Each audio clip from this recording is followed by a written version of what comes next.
मौसम इंतहाई खराब था। मानसून का महीना था। समीर अपने ऑफिस से घर जा रहा था। उस दिन उसका जन्मदिन था। घर उसकी बीवी उसका इंतजार कर रही थी। आज उसे ऑफिस से निकलने में बहुत देर हो गई थी। रात हो चुकी थी और बारिश भी बहुत तेज शुरू हो चुकी थी।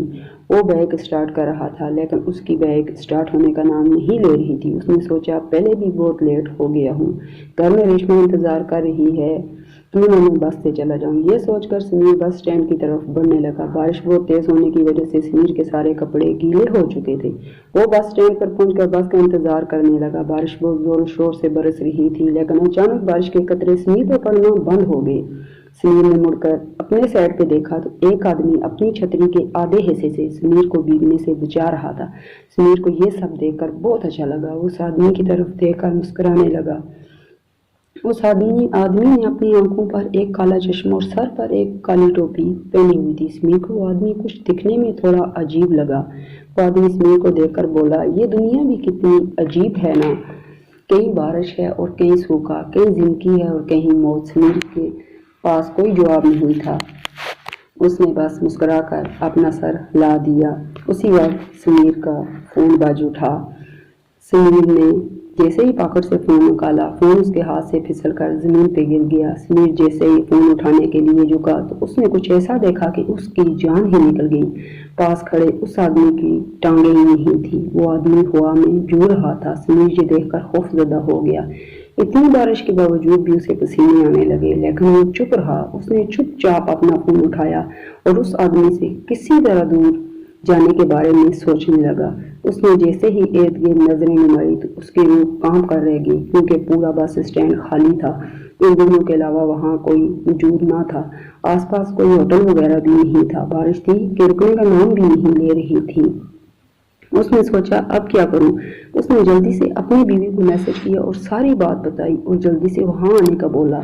इतने में समीर को पास खड़े आदमी की आवाज सुनाई दी, रेशमा को यहाँ बुलाना ठीक नहीं होगा समीर। ये आवाज सुनते ही समीर के पैरों तले जमीन खिसक गई। वो छतरी के नीचे से निकलकर रोड की दूसरी तरफ भागने लगा। समीर तब तक भागता रहा जब तक वो आदमी उसे दिखना बंद नहीं हो गया। भागते भागते वो बहुत थक गया था। वो रोड की साइड पर लगे एक बेंच पर बैठ गया। उसने अपनी तेज चलती सांसों को नॉर्मल करने की कोशिश की। तभी उसके सर पर पड़ने वाली बारिश एकदम से बंद हो गई। समीर ने डरते डरते साइड पे देखा तो वही आदमी छतरी लिए बैठा था। ये देखकर समीर की चीख ही निकल गई। वो एकदम से बेंच से उठा और फिर भागना शुरू कर दिया। आसमान पर कड़कती बिजली की आवाज समीर की चीखों की आवाज को दबा रही थी। काफी दूर आकर समीर फिर से रुक गया। उसकी हिम्मत जवाब दे रही थी। वो बार बार पीछे मुड़कर देख रहा था। उसका पूरा जिस्म कांप रहा था। अचानक जोर से बिजली कड़की और उस बिजली की चमकती रोशनी में वो आदमी रोड के बीच में खड़ा दिखाई दिया और उसने समीर की तरफ देखकर अपनी आंखों से काला चश्मा उतारा तो उसकी आंखें बिल्कुल खाली थी। सिर्फ दो सुराख थे और फिर अचानक इन सुराखों से खून निकलना शुरू हो गया। समीर गश खाकर गिरने वाला था कि अचानक पीछे से बस के हॉर्न की आवाज आई। समीर ने मुड़कर बस की तरफ देखा तो अचानक बहुत सारे लोगों की भीड़ बस की तरफ बढ़ने लगी। समीर को अपनी जान बचाने का और कोई रास्ता नजर नहीं आ रहा था। वो दौड़कर उस बस के पास पहुंचा। भीड़ इतनी थी कि समीर कोशिश करके भीड़ में घुस तो गया, लेकिन वहीं भीड़ के दरमियान ही जमीन पर गिर गया। बस ड्राइवर ने भीड़ को हटाने के लिए बस को थोड़ा आगे ले जाकर रोकना चाहा। जैसे ही बस ड्राइवर ने बस आगे बढ़ाई तो भीड़ थोड़ी साइड पे हुई और समीर ने उठना चाहा, लेकिन बस उसके ऊपर से गुजर गई। उसके जिस्म का आधा हिस्सा उस बस के नीचे ही कुचल गया। डर से तड़पता हुआ समीर वहीं होश खो बैठा। तब भी रेशमा ऑटो से समीर की बताई हुई जगह पर पहुंच गई। उसने समीर को रोड के दरमियान खून से लथपथ पड़ा देखा। आसपास कोई भी नहीं था। रेशमा उसी ऑटो में समीर को डालकर हॉस्पिटल ले गई। वो बच तो गया था, लेकिन उसने अपने पांव हमेशा के लिए खो दिए थे।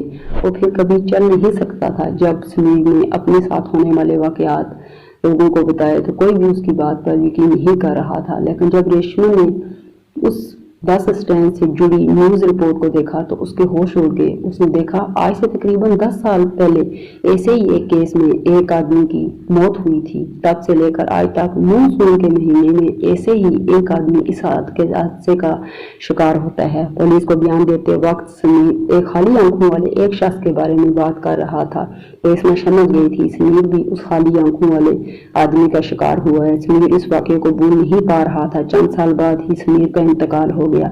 अब रेशमा हर साल मानसून के महीने में उस तेज बारिश में उस बस स्टैंड पर जाती, इस उम्मीद पर कि उसकी मुलाकात उस खाली आंखों वाले आदमी से हो जाए। रेशमा को हमेशा लगता वो खाली आंखों वाला आदमी भी शायद ऐसी ही भीड़ में बस के नीचे आकर मर गया होगा, इसीलिए वो सबसे अपना बदला ले रहा होगा। रेशमा उससे पूछना चाहती थी वो सब क्यों कर रहा है, लेकिन रेशमा हर बार नाकाम रही। वो आदमी आज तक रेशमा को नहीं मिला। पता नहीं उसने समीर के साथ ही ऐसा क्यों किया। रेशमा के पास सवाल बहुत थे पर जवाब देने वाला नहीं मिला। व्यूअर, अगर आपको ये कहानी अच्छी लगी है तो वीडियो को ज़रूर लाइक कर दीजिए और चैनल को सब्सक्राइब कर दीजिए। मिलते हैं नेक्स्ट वीडियो के साथ, तब तक के लिए अपना ख्याल रखिएगा। अल्लाह हाफ़िज़।